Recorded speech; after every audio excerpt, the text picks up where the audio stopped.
Yan, magandang araw sa lahat. Noong nakaraang episode ay bumiyahe tayo sa Alaminos City para makita ang 100 Islands. Ngayong araw babiyahe naman tayo sa Casiguran, Aurora para makita natin ang Kasapsapan Beach. Pagkatapos tutuloy na rin tayo sa Dinapigi sa Isabela para hanapin ang Dibulo Falls, ang pinakamataas na waterfall sa lalawigan ng Isabela. Anak ng Shembo to, oh.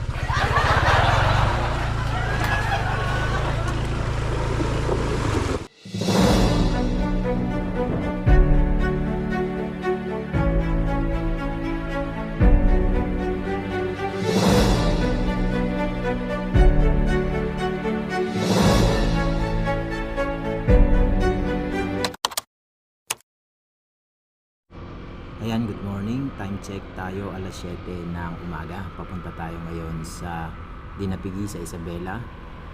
Ang plano natin, hahanapin natin ang Dibulo Falls, ang pinakamataas na waterfalls sa probinsya ng Isabela.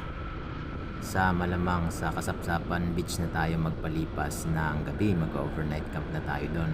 At kinabukasan na lang tayo aakyat ng Dinapigi sa Isabela. Planting season dito sa Nueva Ecija, kaya yung mga sasaka sa lukuyan nagtatali. Sa hindi nakakalam, ang Nueva Ecija ay tinuguri ang Rice Granary of the Philippines, kaya normal lang yung malawak na mga palayan, kabukiran dito. Ayun, kalsadang kanan, Baya Pantabangan yan. Ito naman ay Baya Labi. Pwede kahit saan dyan dumaan, pero dito tayo sa kabila. Papasok tayo ng bayan ng Bungabon, dito pa rin sa Nueva Ecija, na kilala naman as Onion Capital of the Philippines. Siya nga pala, kung bago ka pa lang sa ating channel, huwag mo namang kalimutan mag-subscribe, mag-hit ang notification bell, at mag-like, comment, and share na rin ang ating video bilang suporta. I love Bungabon!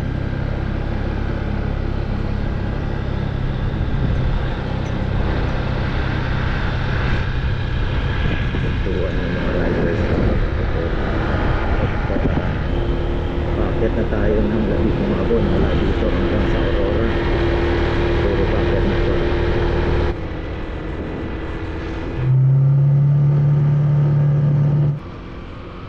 Malapit na tayo sa Labi Bridge.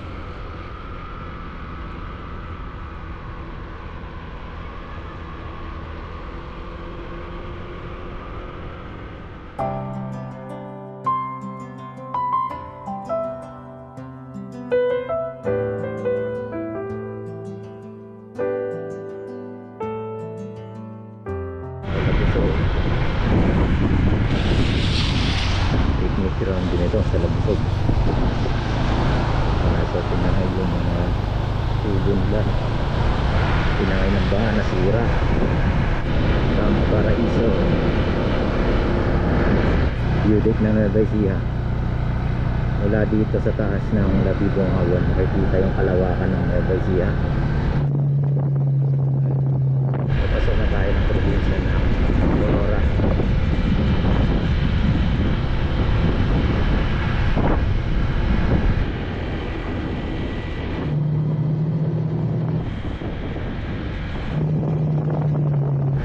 Kaliwat kanan yung uwi dito, lalo na pag umuulan. Kaya ito, dito siya nakakayos. Mahaba. Takot dito sa dami ko. Sa nakuyan ko lang ginagawa.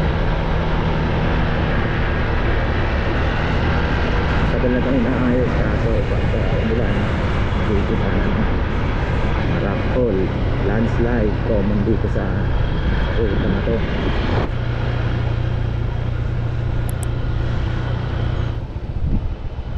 Kamukha ng Labi Bridge, Villa Bridge. Bugo, bago lang siguro dahil sa malakas na ulan yan. Ano ito, napakalakas siguro ng mga ulan dito. Another bugo na naman to, bago lang. Hindi pa naalis yung mga puno. Another one. Local one. Another one. Ano? Kanina pa yan mula dun sa labi. Matatanaw na natin yung baler. Yung Sabang Beach.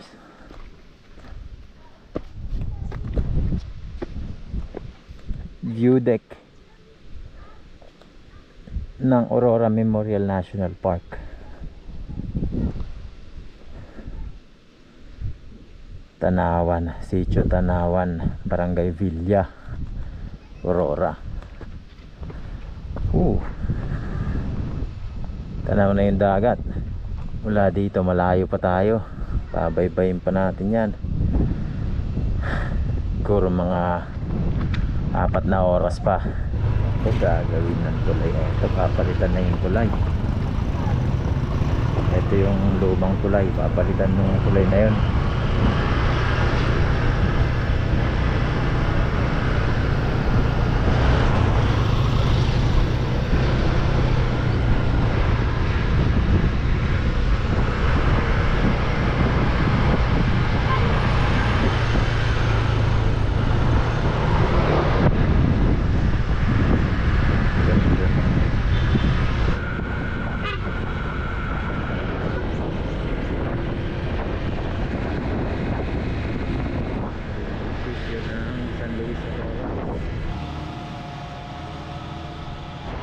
Papasok na tayo ngayon sa Baler. Town proper na tayo ng Baler. Ang oras natin alas 11 na ng tanghali. Inabot rin ako ng 4 na oras sa biyahe.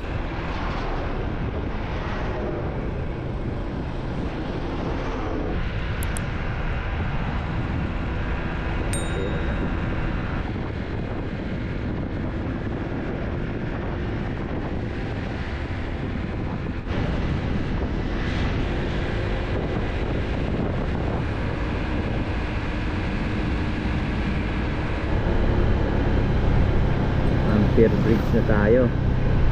Ganda yung tanawin dito. Lakas ng alon.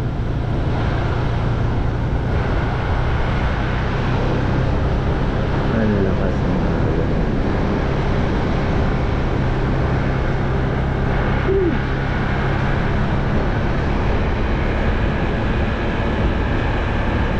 Ang Pier Bridge.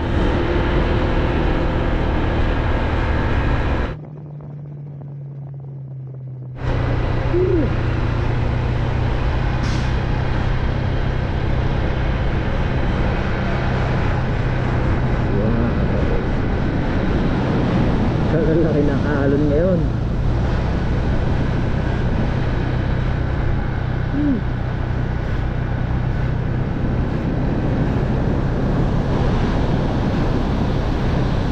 Parang nagagalit yung dagat.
Sigawan Public Market.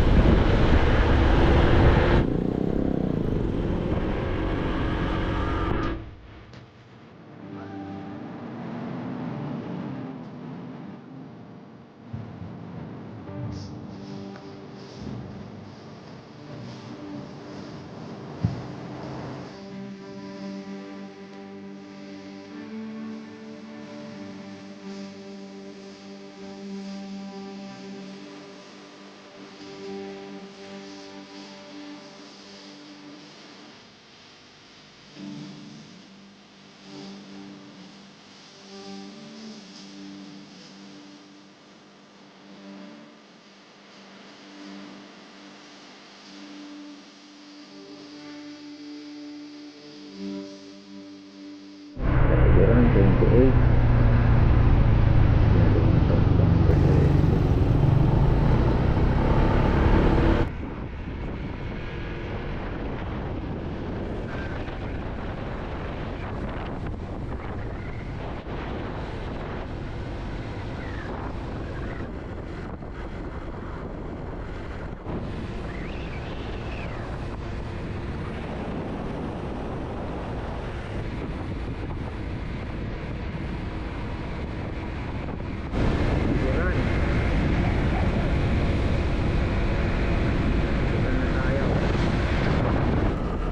Pupuntahan natin yung Kasiguran Airport. Maaga pa naman bago tayo makarating sa Kasapsapan Beach.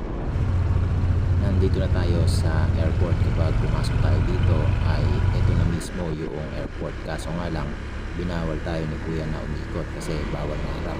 Ang gagawin natin, makikiraan na lang tayo.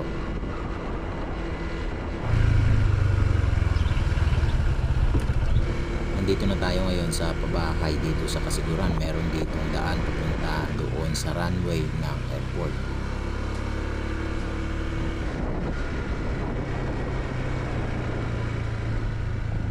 Kapag tinumbok natin ang daan na ito ay lulusod na tayo doon sa mismong runway ng airport. Ito na yung mismong runway. Marami rin dito yung nagpipiknik kasi tabing-tabi ito ng mismong dagat. Napakahaba ng runway na ito pero sa ngayon hindi ito madalas magamit kasi madalang yung pag-landing ng mga eroplano dito.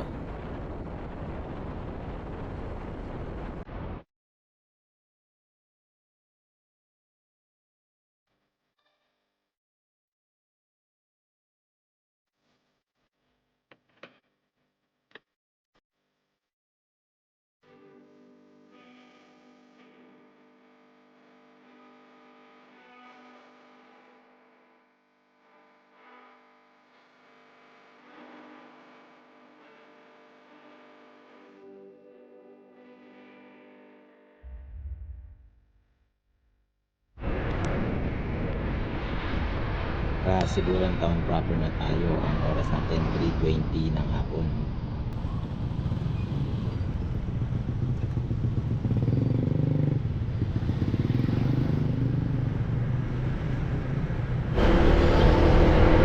Bilasag pinapigit.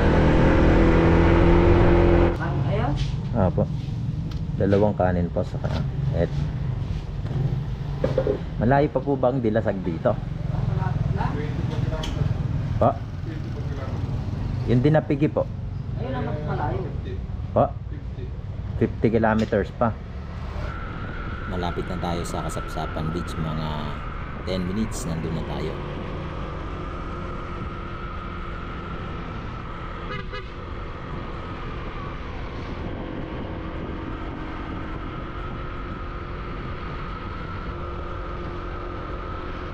Yung daan pa kaliwa ay papunta sa bayan ng Dilasag. Ito namang pakanan ay papunta na sa Kasapsapan Beach. Dito na tayo maghahanap ng tutulugan.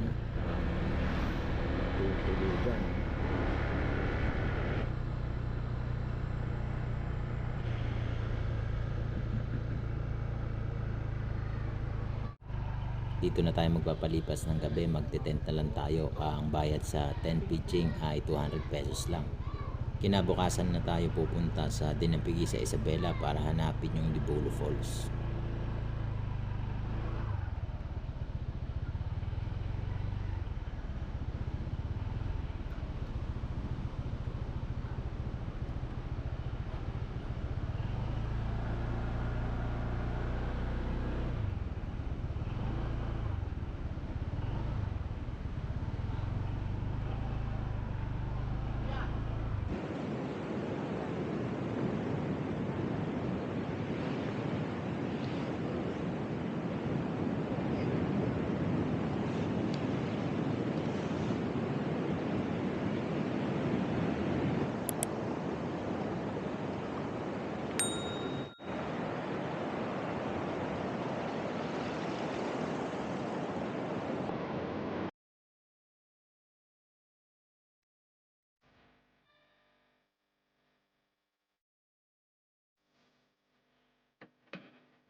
Ayan, magandang araw. Paalis na tayo dito sa Kasapsapan Beach at susubukan natin ngayon pumunta sa Dinapigi, Isabela para hanapin ang Dibulo Falls. Ang oras natin ay 7:18 ng umaga. Siguro mga alas 9 nandun tayo sa Dibulo Falls.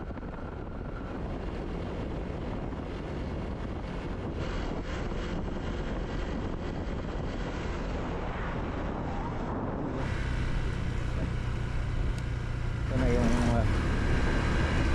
huling bayan ng Aurora. Sunod dito, Dinapigi, Isabela na yun. Siguro mga isang oras pa. Kuya, saan po yung pa Dinapigi? 7:56 ng umaga. Dito tayo, papunta tayo sa Dinapigi. Pero eto yung kalsada papunta sa Dibulo Falls. Eto ay papunta na sa Isabela Province. Pupuntahan natin yung Dibulo Falls, ang pinakamataas na falls ng Isabela Province. Umulan na sa bundok, patawid ng ilog. Welcome to Rough Road. Tingnan natin kung kaya na ADB itong mga ganitong klase ng lubak. Pambato, malalim pa yung mga lubak.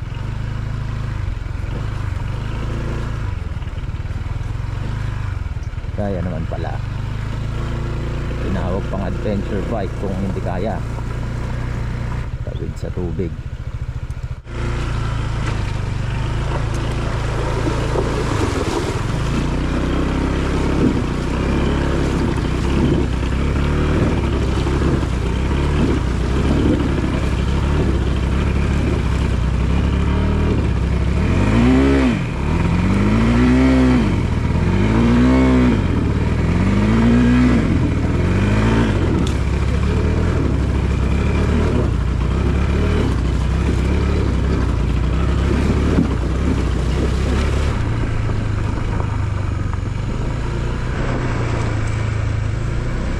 Mauulam kita yung chicken jake ah.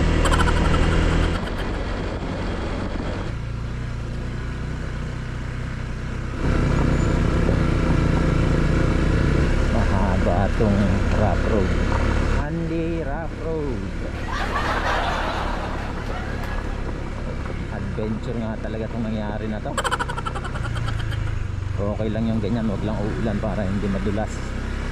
Maputik pa yan pag umulan. Sana lumakas yung ambon niya. Maputik na.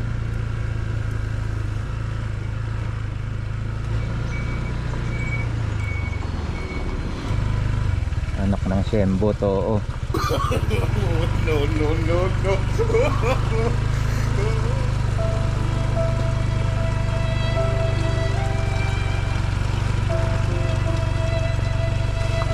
Dulas. Slide pa tayo din eh.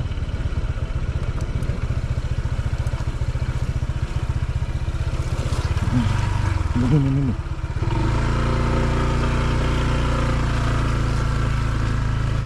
Kamunti ka na tayo madulas doon sa basang parte noong kalsada kasi yung kalsadang ito ay kasalukuyang ginagawa, saka madalas din yung ulan dito.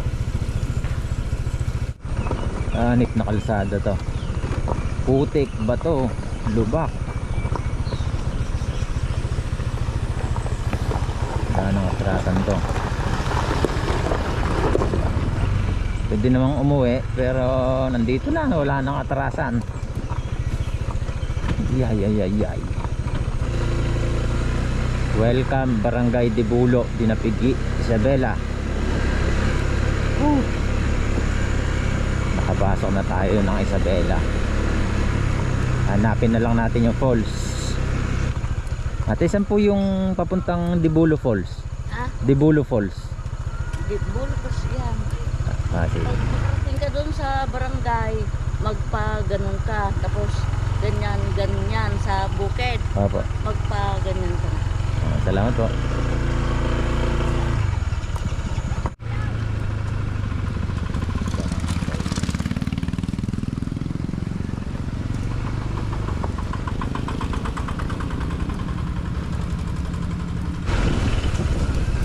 Mula sa barangay proper Ito yung daan papunta sa Dipudo Falls. Ganda ng tanawin.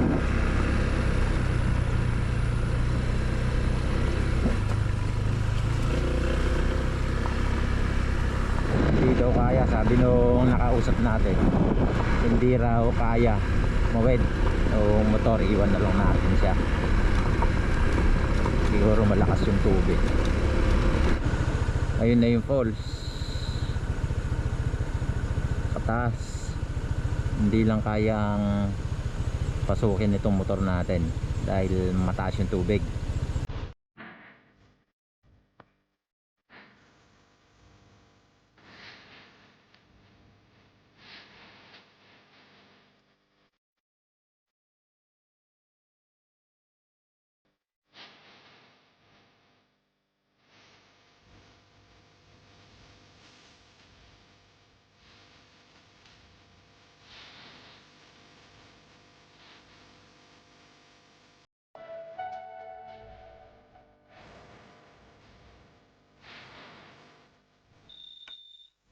Ito yung komunidad ng mga kababayan nating agta dumagat dito sa Dinapigi, Isabela. Dito na natin iiwanan yung ating motor. Hindi na kasi kaya nung ating motor na abutin pa yung destinasyon natin kasi mabato, malubak at basa yung daan.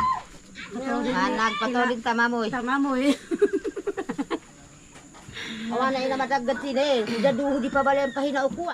Siya nga pala, dahil sa malayo pa raw yung lalakarin natin hanggang doon sa falls, ay sinamahan na ako ng isang kababayan nating dumagat. Sumakay kami ng habal-habal hanggang doon sa lugar na pwedeng abutin noong kanyang habal-habal. Inabot rin kami ng 10 minutes dahil mahirap yung daan papunta doon sa falls. Pagkatapos ay lumakad din kami ng mga 10 minutes para marating yung mismong falls.